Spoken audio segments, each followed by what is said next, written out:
வணக்கம் ஃப்ரெண்ட்ஸ். இந்த வீடியோவில் நம்ம பால் செட் தூண்டில் செய்கிறத பற்றி பார்க்க போகிறோம். இதுக்குன்னு ஸ்பெஷலாக உள்ள முள், தூண்டில் முள். இது கொஞ்சம் காஸ்ட்லி. இது நரம்பு திக்னஸ் பார்த்திங்கன்னா 60. அப்புறம் அந்த பால், அந்த ஸ்ப்ரிங்கு இதெல்லாம் வாங்கி கட்டும் போது அந்த முள் பதியம் போடுறது எப்படி போடணும்னு பார்த்திங்கன்னா அந்த 60 நரம்பில் போட்டிங்கன்னா நல்லா ஸ்டிப்பாக நிற்கும் அந்த ஸ்ப்ரிங்கில்.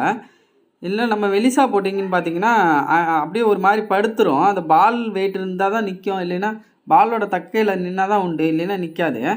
ஆனால் நம்ம எது பெஸ்ட்டுன்னு பார்த்தீங்கன்னா அந்த 60 எம்மில் பதியம் போட்டிங்கன்னா இதேமாரி நல்லா தூக்கிட்டு நிற்கும். முள்ளெலாம் ஒரே இடத்துல அப்படியே படுத்து இருக்காது, அங்கேயும் இங்கேயும் ஃபுல்லாகவே தூக்கிட்டு நிற்கும் பாருங்கள்.